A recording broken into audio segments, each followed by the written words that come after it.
A'udzu billahi minasyaitonir rajim. Bismillahirrahmanirrahim. Alhamdulillahi rabbil alamin. Wa afdalus salati wa atammut taslim ala sayyidina wa habibina Muhammad ibn Abdillahil amin wa ala ali kullin wa sahbi kullin ajma'in. Wa la hawla wa la quwwata illa billah al-aliyyil azim. ولا حول ولا قوة إلا بالله العلي العظيم ولا حول ولا قوة إلا بالله العلي العظيم أما بعد. Pertama sekali, yang belum niat i'tikaf, nawaitul i'tikaf fi hadzal masjid sunnatan lillahi ta'ala. Alhamdulillah, syukur kepada Allah SWT pada malam ni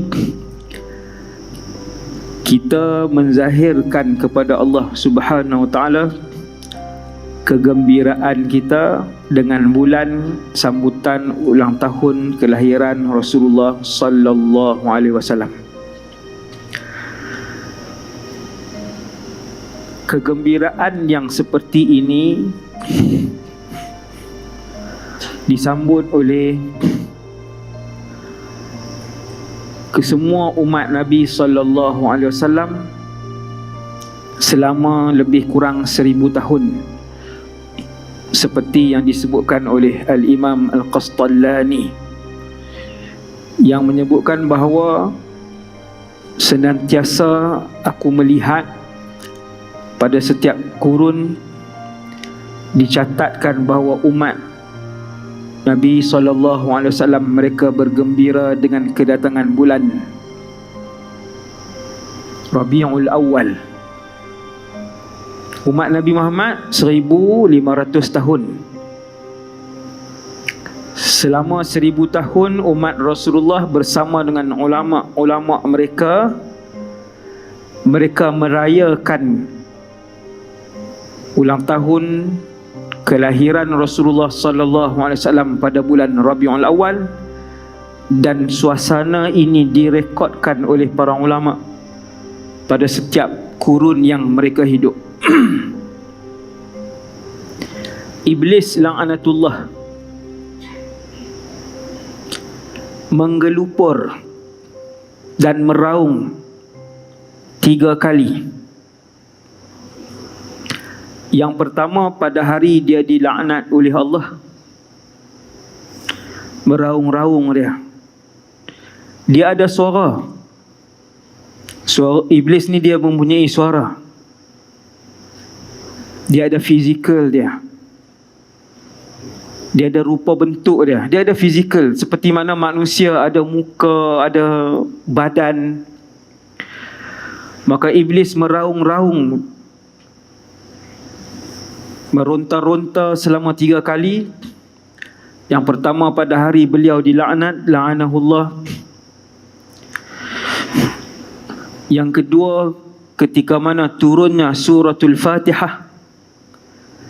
Ini kelebihan surah Fatihah yang Imam sebut tadi ni, Al-Fatihah banyak kali kan. Ini kelebihan dia. Raja surah. Daripada 114 surah, tuan-tuan, raja surah Al-Fatihah. Sahabat dulu zaman Nabi masih hidup,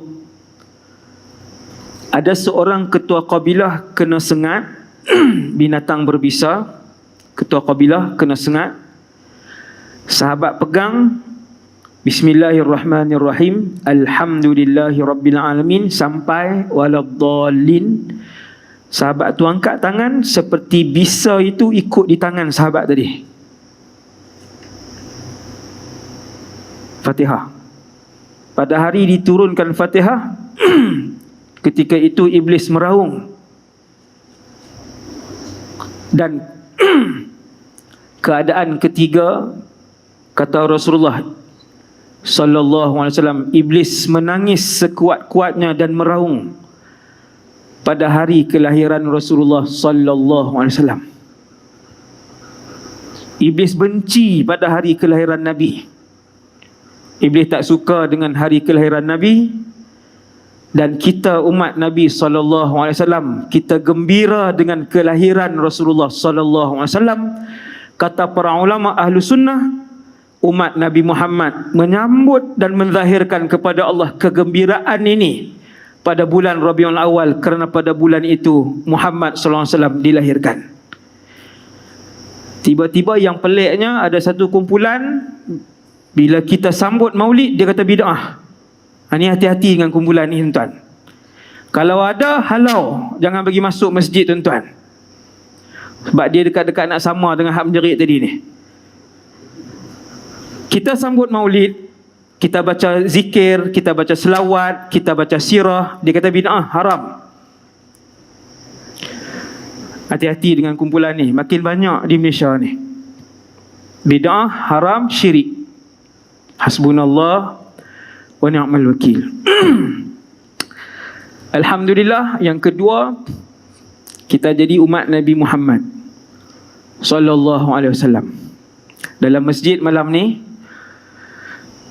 walaupun tak ikut SOP ni, duduk dekat. Ni kalau kena tangkap, saya serah kat YB lah, ada 2 orang YB. Mereka tanggung lah. Seorang 5,000 kah 10? Tak ramai ni dalam 500. Kami balik dah, balik Kedah, selamat dah. Ni live ni. Okey. Tuan-tuan sekalian, kita umat Nabi sallallahu alaihi wasallam.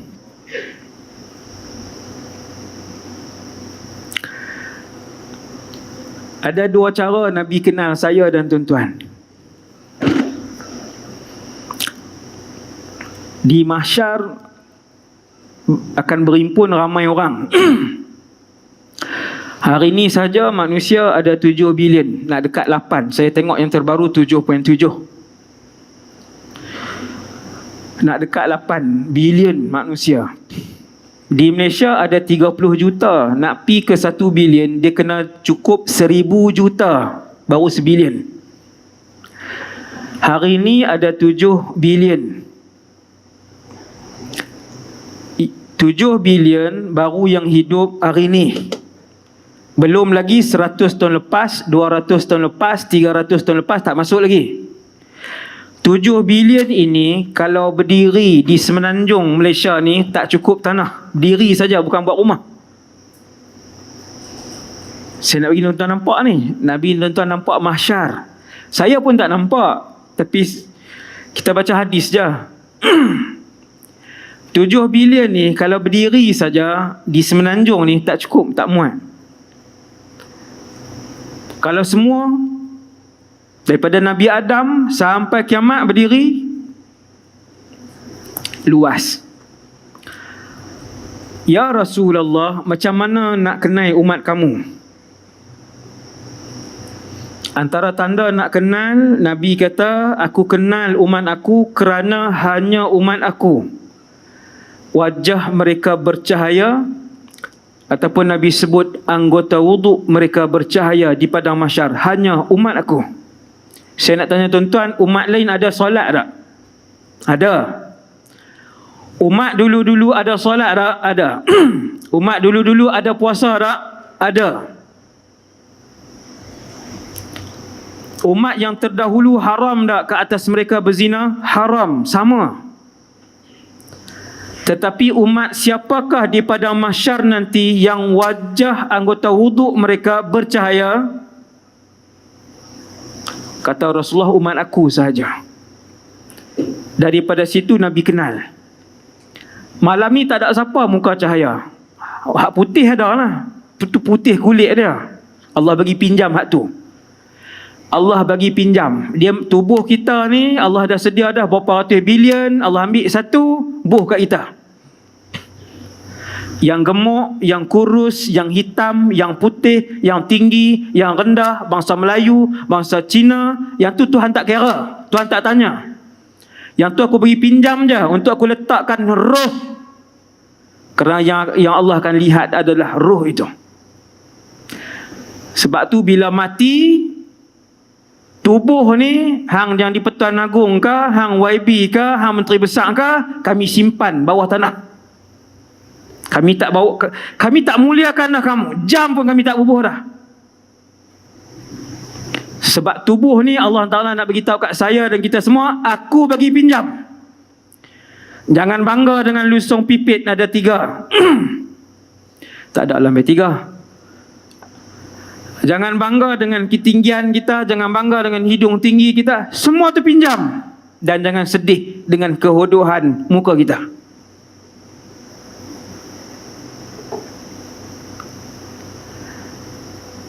Cuma bila bangkit di mahsyar dengan rupa, paras, warna kulit, berat badan, ketinggian sama macam malam ni.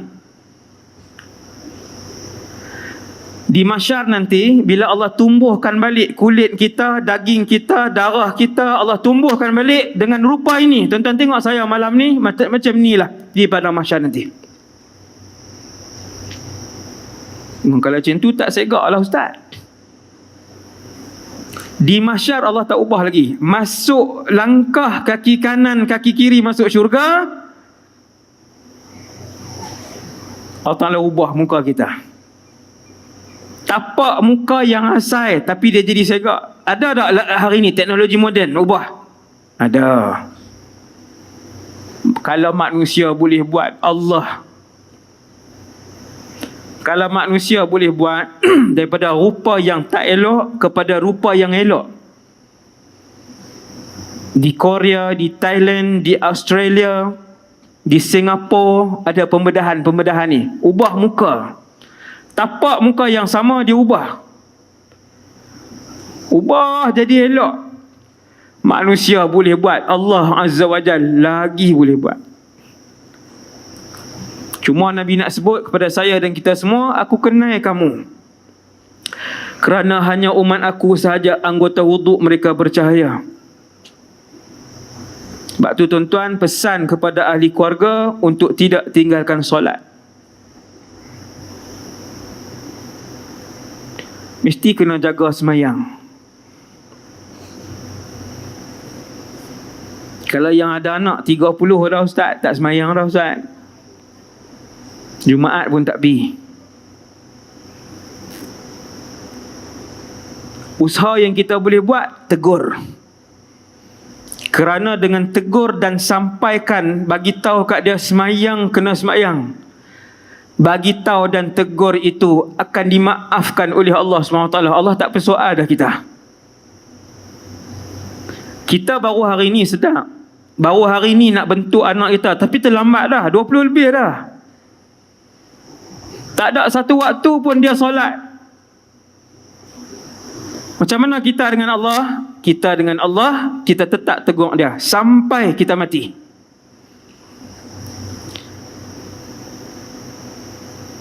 Sebab dulu kita terlambat.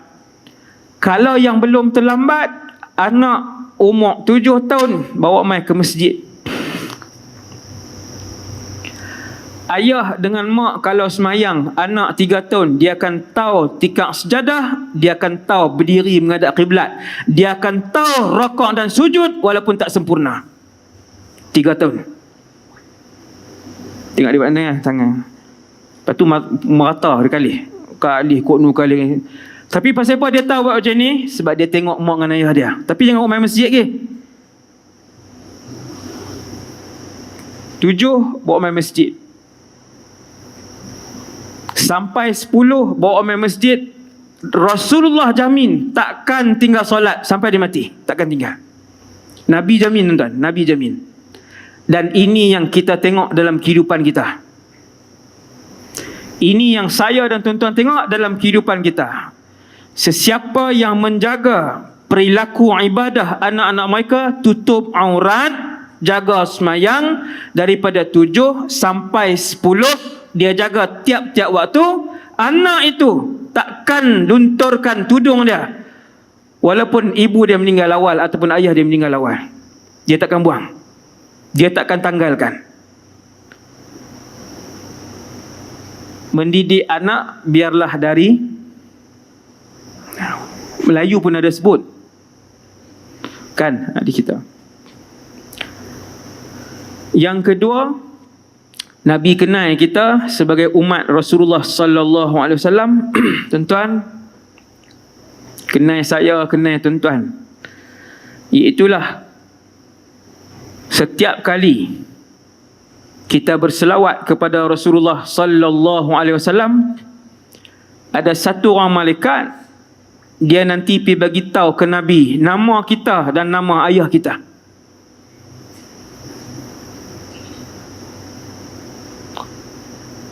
Malaikat ni, Allah wakilkan malaikat ini bagi tahu kepada Rasulullah nama orang yang berselawat beserta nama ayahnya sallallahu alaihi wasallam. Maulid buat tiap-tiap bulan, tak Rabiul Awal pun buat maulid. Tapi semayang tak main berjemaah di masjid, yang tu tertipu oleh syaitan. Ni kaedah saya beritahu. Rajin selawat, qasidah, usung gendang pergi merata. Tepuk tangan ni, ridak belah sini, ridak belah sini, ridak. Semayang tak pergi berjemaah. Sunnah siapa? Tak main masjid, itu tertipu. Hati-hati. Tertipu dengan syaitan. Cinta kita kepada selawat, kepada qasidah, kepada Rasulullah, mesti kita adalah orang yang paling rapat dengan sunnah Nabi sallallahu alaihi wasallam. Mesti yang paling rapat. Dia yang paling banyak maulid, dia yang paling banyak selawat, tasbihnya panjang. Tapi dia yang duk pukul isteri dia. Itu sunnah siapa? Kamu berselawat kepada siapa? Kata Sayyidatuna Aisyah, ma daraba Rasulullah imra'atan qat. 11 seorang isteri, seorang pun, kata Sayyidatuna Aisyah, Nabi tak pernah sentuh, pukul. Ma daraba Rasulullah. 11 seorang isteri, bukan 2 tau. 2 pun berselerak dah, 4 pun berselerak dah. Kata Sayyidatuna Aisyah, Nabi tak pernah sentuh kami, pukul kami. Wa ma rafa'a sautahu sallallahu alaihi wasallam, angkat suara pun tak pernah. Kita tiap-tiap minggu jerkah. Sunnah siapa? Kamu selawat banyak, selawat kepada siapa? Kamu ikut siapa? Rasul kamu bukan begitu. Kamu banyakkan selawat, Rasul kamu bukan begitu. Lebih utama daripada banyak selawat, ikut sunnah Nabi dan cara hidup Nabi sallallahu alaihi wasallam. Itu yang betul. Alaihi salatu wassalam. Manusia yang paling banyak Allah uji Rasulullah.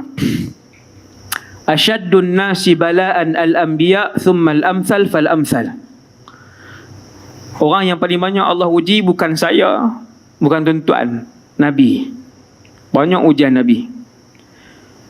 Tuan-tuan nak kenal Rasulullah, kena tengok sirah. Mesti kena dengar sirah. Baru kita tahu kenapa Allah sayang Nabi sallallahu alaihi wasallam. Nabi manusia biasa macam kita. Ada perasaan marah, ada perasaan sedih, ada perasaan gembira, ada perasaan jemu. Manusia sama. Nabi buang air kecil, Nabi buang air besar, Nabi ada kahak. Manusia biasa. Kalau Nabi berjalan jauh, Nabi letih, Nabi tak pernah terbang. Kecuali dalam peristiwa Isra' wal Mi'raj. Saya nak beritahu kat tuan-tuan, Nabi manusia biasa. Tuan-tuan tak boleh. Saya dan kita, dulu saya kecil, saya kata Nabi tak apalah.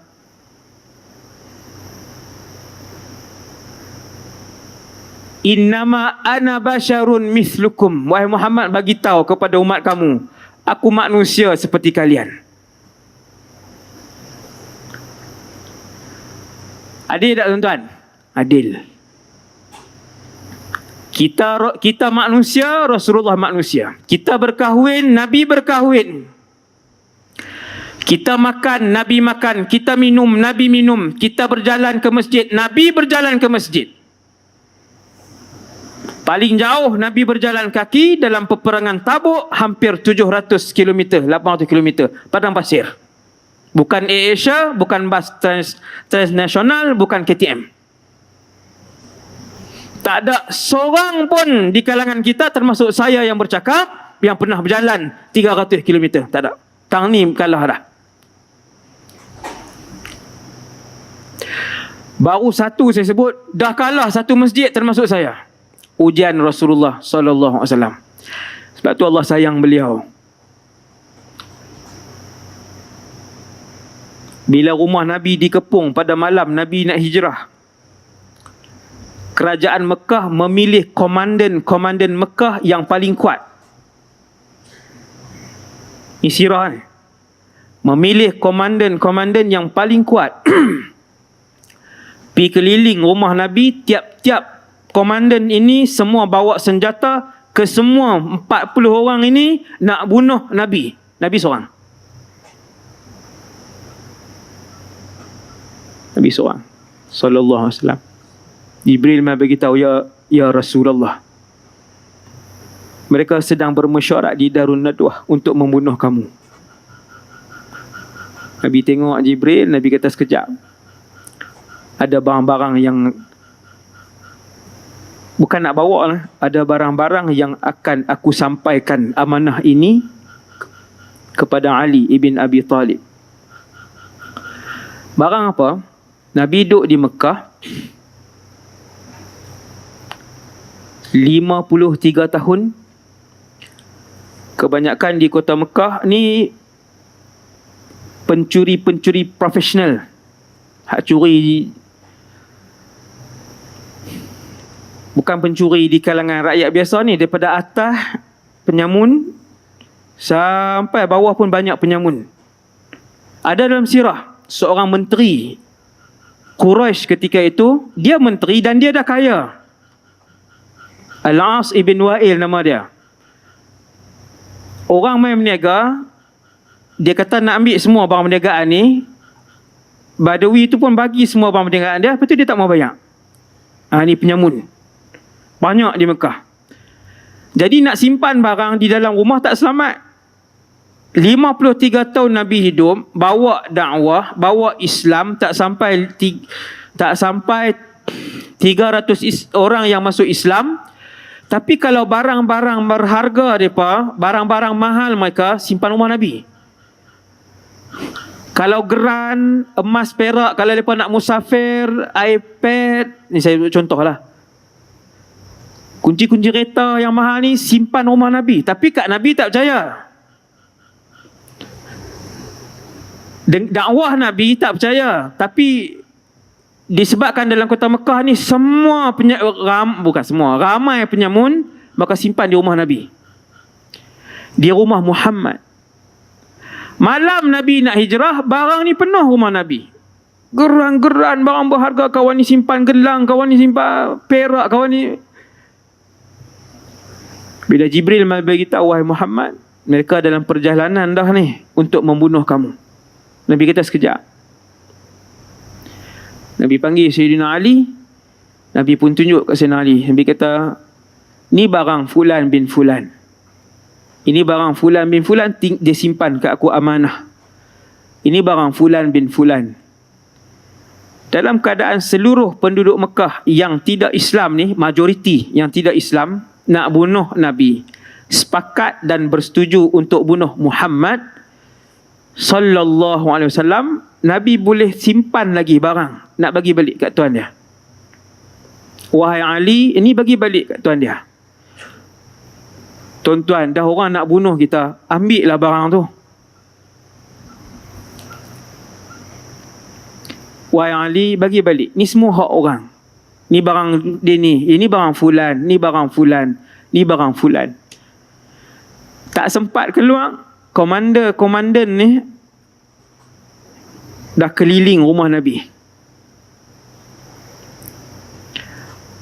Tuan-tuan, kalau Jibril hembus je, dia tak payah keluarkan pedang. Jibril ni makhluk Allah yang besar, sayap dia saja menutup timur dan barat. Kalau dia bersin, contohlah ni, 40 orang tu terpelanting ke Amerika Syarikat, dia tak payah keluarkan pedang, dia bersin je. Nabi tak minta tolong Jibril. Nabi keluar daripada pintu depan. Bismillahirrahmanirrahim. Yasin. Wal Qur'anil Hakim. Innaka laminal mursalin. Sampai ayat 8. Waja'alna min baini aydihim saddan. Dan kami jadikan di antara depan mereka itu satu pelindung, tak nampak. Wa min khalfihim saddan. Di belakang mereka pun kami tutup. Sampai ayat fa'aghshaynahum fahum la yubsirun. Dan mereka tidak nampak. Nabi buka pintu, Nabi keluar. Pembunuh upahan Nabi, assassin. Ni bukan diambil orang-orang biasa. Yang dipilih ni semua panglima-panglima kabilah. Semua duk pegang pedang, duk pegang tombak, duk macam tu. Nabi lalu. Seorang-seorang Nabi tengok muka orang yang nak bunuh dia. Tuan-tuan nak buat apa, tuan-tuan? Kawan tu berlawan dengan kita. Berlawan-berlawan dia terpijak longkang jatuh. Tadi ni duk berlawan ni, baru tak ada nak bubuh, buah pertama tak ada lagi, dia jatuh. Takkan kita nak kata hulurkan tangan? Mai nak angkat. Dia berlawan, bertumbuk dengan kita, bergaduh. Dia jatuh. Kita nak suar tangan kat dia. Itulah Rasulullah sallallahu alaihi wasallam. Raja akhlak.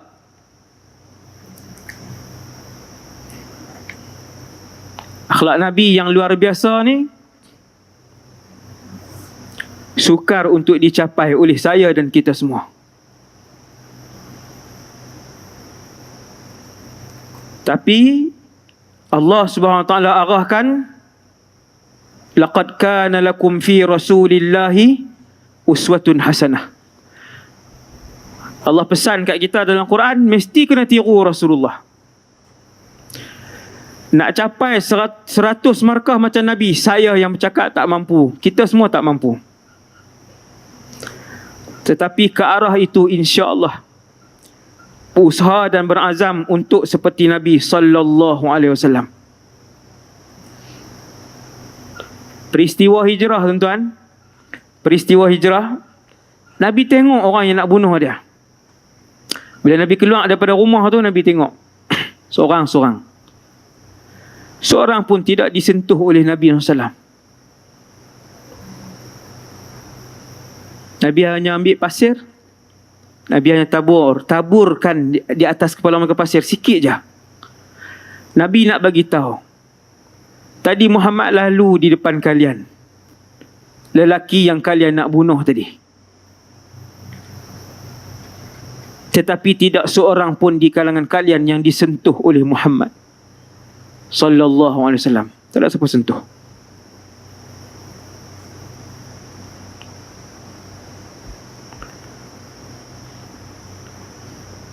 Yang tu ujian Nabi. Bila kita dengar ujian yang banyak, sirah Rasulullah, tuan-tuan boleh senarai 1000 ujian Nabi sallallahu alaihi wasallam. Tuan-tuan baca ujian-ujian ni, tuan-tuan akan nampak diri tuan-tuan besar ni je. Yang Allah diuji kita di rumah. Kecil je. Waktu Nabi duduk dalam perut ibu beliau, dikandung, baru umur berapa bulan, Allah uji Nabi, Allah tarik nyawa ayah. Nabi tak pernah tengok walaupun sekali rupa paras ayah dia. Nabi tidak pernah mendengar suara ayah dia panggil nama dia sebagai anak. Tak pernah. Kemudian lahir. Adat orang Arab Mekah waktu tu hantar anak pergi ke kampung sebab hidup di kampung lebih lasak, bahasanya lebih fasih, bahasanya lebih fusha. Hidup di kampung lebih berdikari apa semua, hantar pergi kampung. 6 tahun. 5 tahun lebih. 5 tahun lebih Nabi duduk di kampung, di perkampungan As-Sa'diyah, di bawah jagaan Halimatus Sa'diyah. Baru Nabi balik. Duduk dengan ibu berapa bulan, ibu bawa pergi ke Madinah. Perjalanan balik baru berapa bulan, meninggal si ibu. Siapa yang Allah uji begitu? Kita ni. Lagi tu nak mengaku pula, Ustaz saya mak ayah tak ada dah. Pakcik umur apa pakcik? 62 dah.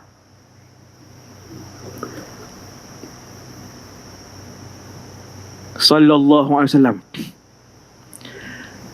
Kahwin, Allah bagi anak ke Nabi, 3 lelaki, 4 perempuan. 7 orang tuan-tuan anak Rasulullah. 6 Allah ambil waktu Nabi masih hidup. Angkat tangan siapa yang Allah uji. Macam tu.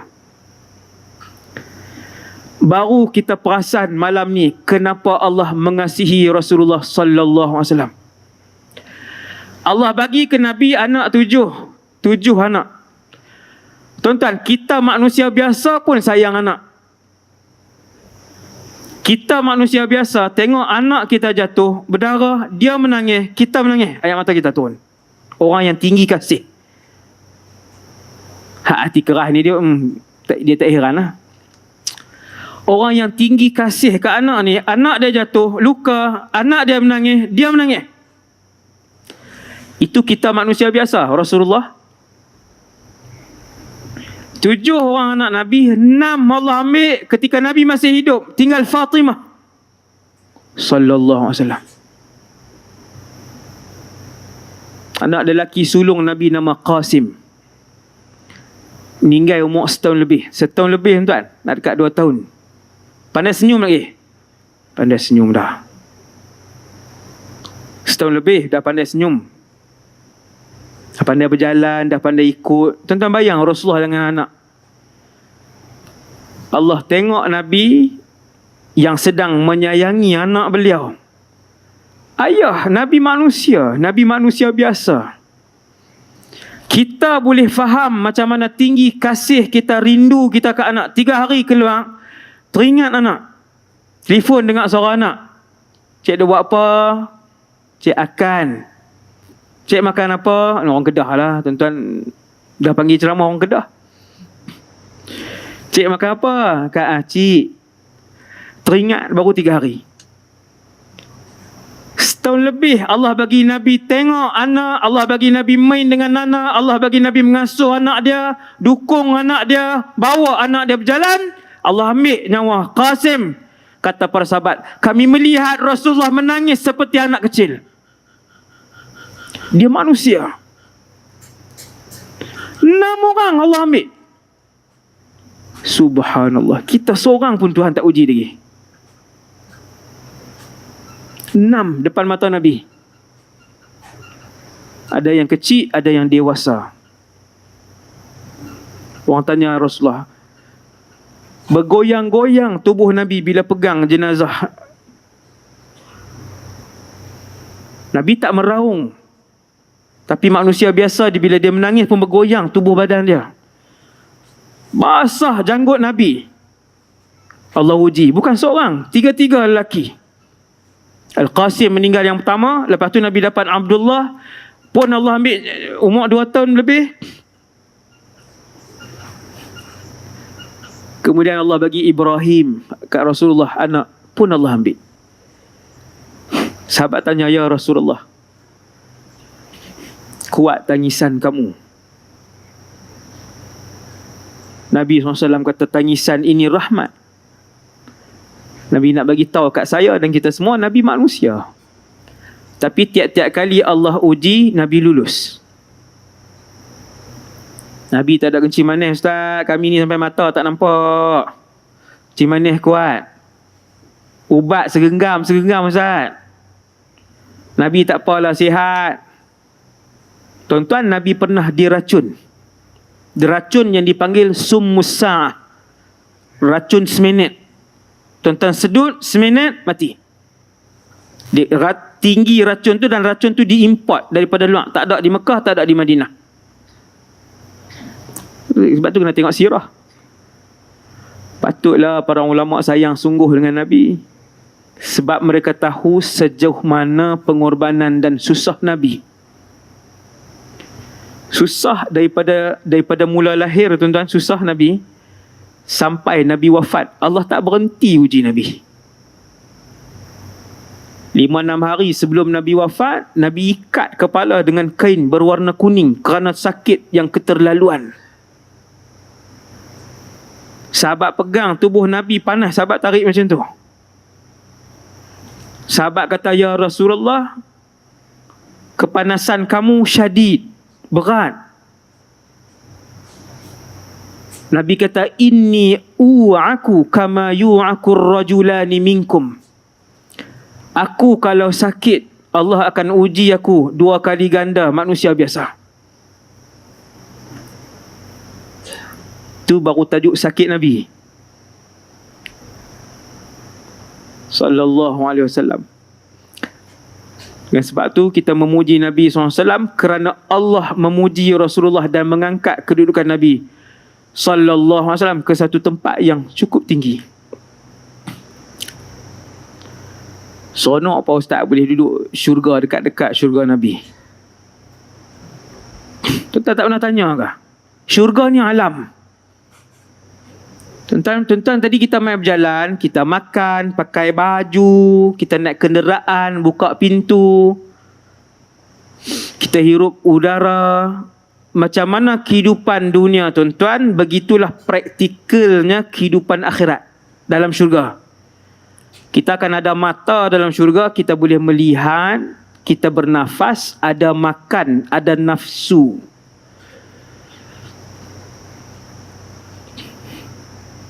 Kalau macam tu ada berkahwin ustaz? Ya, ada berkahwin. Tapi dah tak pernah dengar cerita syurga. Kalau berkahwin boleh anak ustaz? Ya, boleh anak dalam syurga. Oh, patut kami tengok para ulama, ada yang tidak berkahwin, ada yang tak punya anak, dia tak risau ustaz, dia tak ada nak sedih, nak tension. Ya. Hmm? 12 tahun tak boleh anak, 18 tahun tak boleh anak, 26 tahun berkahwin tak boleh anak.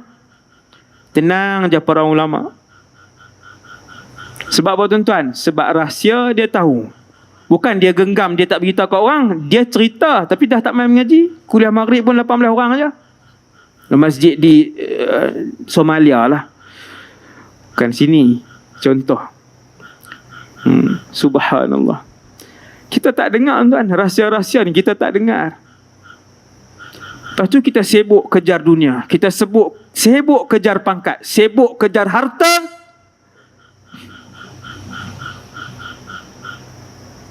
Tak ada bahagian untuk akhirat. Kekayaan itu adalah kekayaan akhirat. Sebanyak mana kebaikan kamu, ibadah kamu, sebanyak itulah gaji kamu nanti dalam syurga.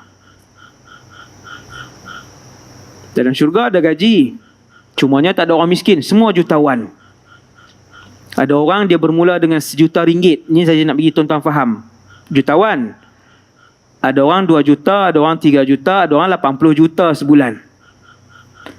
Seperti mana berbeza-beza kemewahan kita di dunia, begitu jugalah berbeza-beza kemewahan kita dalam syurga. Sama. Sebab jumlah Quran yang dia baca dengan jumlah Quran yang saya baca tak sama. Dia baca sehari 10 muka surat, saya baca sehari 1 muka surat.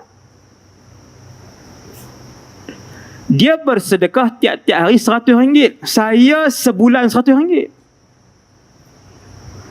Maka ganjaran tak sama. Semua boleh duduk satu taman dengan Nabi ke? Satu kawasan perumahan dengan Rasulullah ke? Jawapan dia tidak.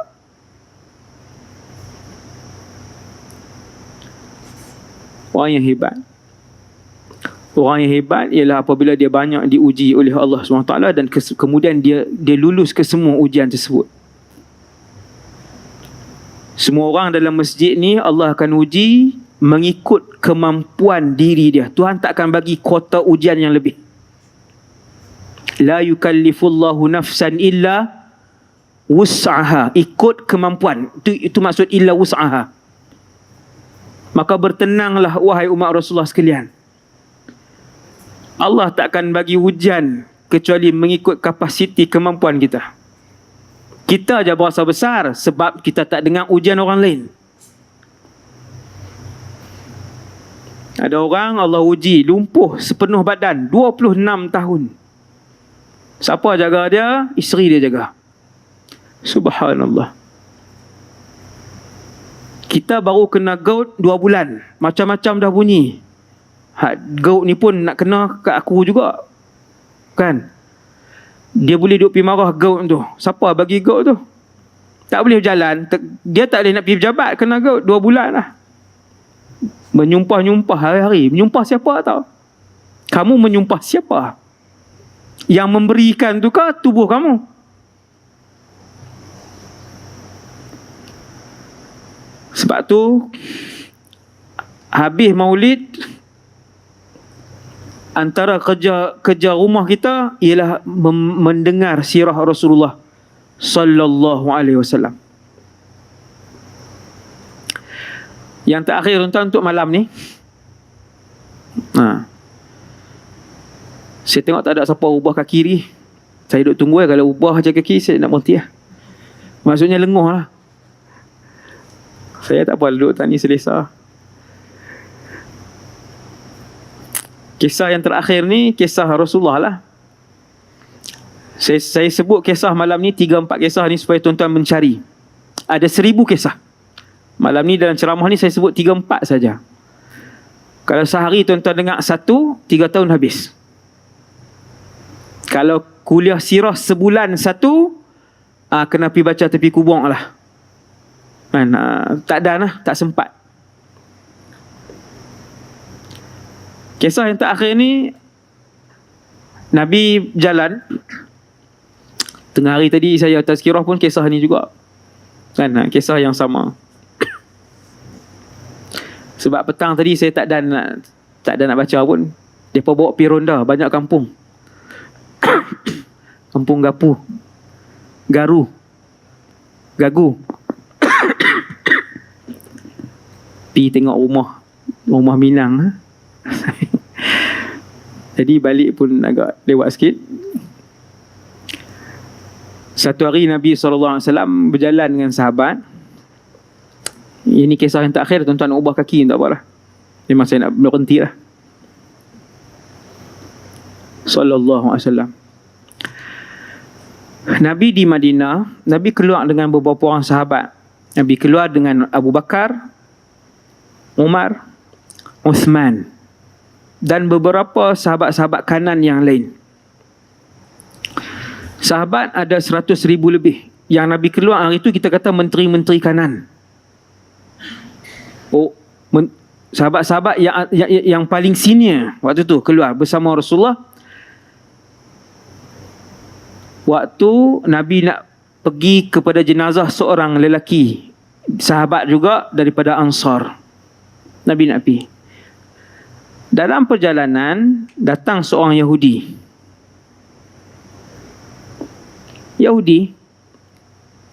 Satu bangsa yang paling banyak membunuh para rasul. Lebih 10 rasul yang mereka bunuh. 10 Nabi yang mereka bunuh. Bangsa Yahudi.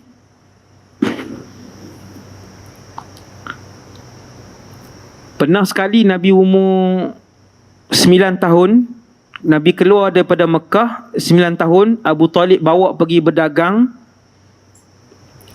Nabi lalu di sebuah gereja lama, ada seorang padri, ulama padri, nama Bahirah.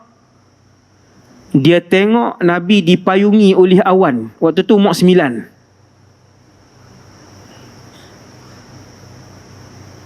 Bila rombongan yang ada Rasulullah dalam tu, umur 9 lah, bayi kanak-kanak ni, sampai dia pun panggil masuk. Dia pun tanya siapa ayah budak ni. Abu Talib kata aku. Maka padri yang bernama Bahirah ni kata budak ni tak ada ayah. Macam mana dia tahu tuan? Kerana ciri-ciri Rasul akhir zaman disebut secara terperinci di dalam kitab Taurat dan Injil, lebih terperinci daripada sifat dan ciri anak kita sendiri. Sebab tu bila padri ni, dia tahu sifat Nabi akhir zaman yang kalau berjalan, kadang-kala Allah akan memayungkan Nabi dengan awan. Padri ni pi tengok kanak-kanak yang bernama Muhammad ni, dia pi tengok di belakang ada khatamun nubuwah di belakang Nabi. ada daging lebih yang dipanggil khatamun nubuwah. Abu Talib, Badri itu tanya, siapa ayah budak ni? Abu Talib kata, saya.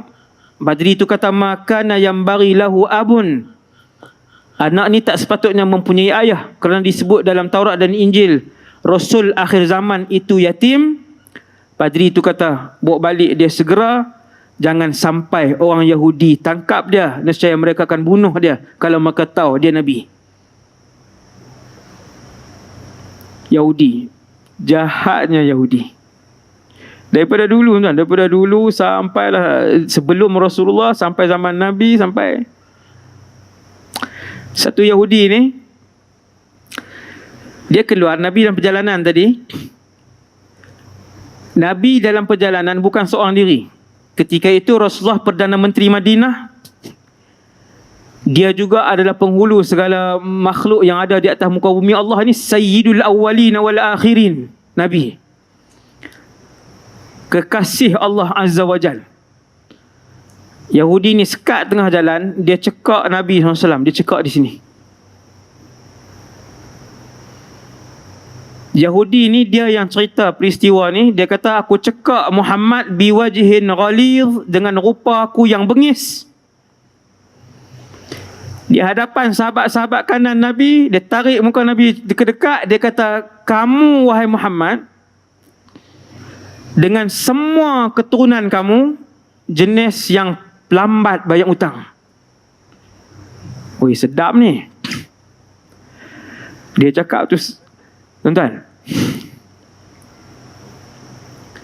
Yang pertama, dia cekak Nabi depan sahabat Nabi. Yang kedua, dia panggil itu Nabi dengan panggilan Muhammad. Yang ketiga, dia tarik Nabi mai dekat dia, dia kasari Nabi. Yang keempat, dia hina Nabi dan dia buat tuduhan kepada Nabi. Yang kelima, dia hina Nabi depan pemimpin-pemimpin lain, sahabat kanan Nabi. Dan yang keenam, dia hina ahli keluarga Nabi. Yang ketujuh, tuduhan itu tuduhan palsu. Tuan-tuan, duduk di sebelah tu Sayyidina Umar. Duduk di sebelah tu Sayyidina Umar. Sayyidina Umar ni tubuh dia tinggi. Seorang panglima perang, dia pernah beli kuda, dia naik lompat atas kuda tu, patah tulang belakang kuda. Bukan tulang dia. Sayyidina Umar ni tinggi, tuan-tuan boleh bayang tinggi dia. Dia naik kuda macam kita naik motor tu, boleh tak kaki dua-dua di tanah. Ai, tinggi mana tu Ustaz? Yang ni disebutkan dalam kitab sirah. Ada beberapa orang sahabat yang tinggi. Kalau Sayyidina Umar dia duduk omai-omai macam ni, nampak macam dia duduk atas kursi. Padahal dia duduk juga macam orang lain, tapi nampak macam dia duduk atas kursi. Tuan-tuan, Sayyidina Umar duduk di tepi tu. Kata lelaki Yahudi ni, orang pertama yang aku tengok bila aku cekak Muhammad, orang pertama aku tengok Umar. Dia pun tahu Umar ni garang. Sambil-sambil cekak tengok juga. Takut Umar ni naik ke tangan ke apa kan. Dia cekak Nabi kita. Sambil dia tengok Umar, dia kata, fa'idha ainahu yaduran. Aku melihat mata Umar duk naik atas turun bawah, naik atas turun bawah. Dia panggil, duk memusing-musing dah mata Sayyidina Umar. Benda tu bukannya sejam lah, bukan 10 minit. Dalam berapa saat tu lah. Dia cekak-cekak tu sambil tengok, sambil perhati juga Sayyidina Umar ni. Tak dan berapa minit dia pegang Nabi, dia tuduh Nabi, dia hina Nabi depan sahabat-sahabat, orang-orang kanan Nabi pun semua ni. Dia hina di keluarga Nabi. Di tepi tu ada Sayyidina Umar. Umar sentap tangan dia. Umar cekak dia, undur dia ke belakang. Dia kata, berani hang buat macam ni kepada Rasulullah. Aku duk tengok, aku duk dengar. Merah padah muka Sayyidina Umar. Nabi marah siapa tuan-tuan? Nabi marah Sayyidina Umar. Ni yang pelik ni. Nabi marah Sayyidina Umar. Nabi kata, utrukhu ya Umar. Lepaskan dia wahai Umar. Kana yambaghi laka an ta'murani bi husnil ada wa an ta'murahu bi husni ittiba'ah. Wahai Umar, sepatutnya kamu nasihat aku, ni Rasulullah, supaya bayar hutang orang dengan baik. Wahai Umar, sepatutnya kamu nasihat dia minta hutang dengan baik. Lepaskan dia sekarang. Sayyidina Umar lepas tangan dia. Kalau Nabi tak ada, tuan-tuan, kepala tu tergolek dah. Kepala tu berpisah daripada badan. Ini Umar. Tegas dan garang Sayyidina Umar radhiyallahu anhu. Tegas dan garang Sayyidina Umar. Ada satu hadis sahih. Tuan-tuan tengok hadis ni. Nabi sebut tentang garang Sayyidina Umar. Bukan sahaja manusia takut. Nabi kata, wahai Umar, tak ada lorong yang kamu lalu kecuali syaitan akan lalu lorong lain sebab tengok kamu lalu lorong tu. Hadis ni sahih. Kita jalan mana yang kita guna, semua syaitan ikut jalan tu. Syaitannya kita. Ni sebahagian orang. Dia lagi pakar daripada syaitan. Sebagian manusia. Ada tuan-tuan? Ada? Minal jinnati wan nas. Syaitan di kalangan jin, syaitan di kalangan manusia. Hasbunallah wa ni'mal wakil. Bila Nabi tegur Sayyidina Umar, Nabi kata lepaskan dia, wahai Umar. Sepatutnya tegur aku macam ni, tegur dia begitu. Kemudian Nabi kata, wahai Umar, sekarang kamu pergi ambil. Aku hutang Yahudi ni sekian-sekian banyak. Tuan-tuan, rupa-rupanya memang Nabi hutang. Wahai Umar, pergi ambil. Aku hutang dengan Yahudi ni, kita buat contoh, 20 kilo buah kurma. Nabi kata kat Sayyidina Umar, Nabi panggil dia, Nabi kata, dan kamu tambah lagi 20 kilo sebab kamu kasari dia. Geram tak kawan ni? Tak boleh dah. No? Duk nampak Yahudi ni besar kecil je. Dah lah Nabi salah dia. Nabi suruh lepas, Nabi suruh tambah pula lagi. Sayyidina Umar pun dalam keadaan taat kepada Rasulullah sallallahu alaihi wasallam, pergi. Dia bawa Yahudi tadi pergi. Dia pun ambil 20 kilo yang Nabi hutang tadi. Kemudian dia tambah 20 kilo. Yahudi itu tanya, wahai Umar, dia tak dengar tadi Nabi arah. Yahudi itu tak dengar. Wahai Umar, ma hadhihi ziyadah? Ni hak lebih ni apa? Ma hadhihi ziyadah? Wahai Umar, ni lebih ni apa? Yang lebih ni Nabi suruh bagi kat kamu, maka nama ru'tuka. Sebab ganti aku mengasari kamu. Yahudi ni tanya, ya Umar, ala ta'rifuni? Kamu tak kenal ke aku? Sayyidina Umar kata, tak. Ana Zaid ibn Sa'nah. Aku Zaid ibn Sa'nah. Umar pun tanya, dia pernah dengar nama tu. Umar pun kata kat dia, Al-Habru. Al-Habru ni maksudnya ulama besar Yahudi. Maksudnya senarai ulama besar Yahudi ni, beberapa orang ketua-ketua ulama Yahudi ni ada. Umar pernah dengar. Dia tak pernah berjumpa depan mata dia. Rupanya yang duduk di depan dia ni Zaid bin Sa'nah, salah seorang ulama besar Yahudi. Sebab tu Umar kata Al-Habru. Dia kata na'am, Al-Habru. Ya, aku Al-Habru. Umar tanya dia, kenapa kamu buat Nabi kami macam ni? Dengan biadab kamu, dengan tipu kamu. Wahai Umar, memang Muhammad berhutang, tetapi sebenarnya tempoh untuk bayar tak sampai lagi pun. Tuan-tuan, Nabi tak sebut tadi depan sahabat. Nabi kata, wahai Umar, memang dia berhutang, tetapi belum sampai tempoh untuk bayar. Ada lagi 2 atau 3 hari. Aku buat kepada Nabi kamu, wahai Umar, sebab aku telah melihat kesemua tanda-tanda kenabian pada diri Muhammad kecuali 2 yang belum aku uji. Aku dah melihat semua tanda-tanda kenabian, ada 2 saja yang belum aku uji. Yang pertama, kelembutan Rasul akhir zaman melebihi kekasaran dia. Satu, yang tu aku tak pernah tengok. Dan yang kedua, kata ulama besar Yahudi ni, kami baca di dalam Taurat dan Injil, Nabi akhir zaman itu, semakin banyak kamu mengasari dia, semakin banyak kelembutan yang kamu akan tengok daripada dia.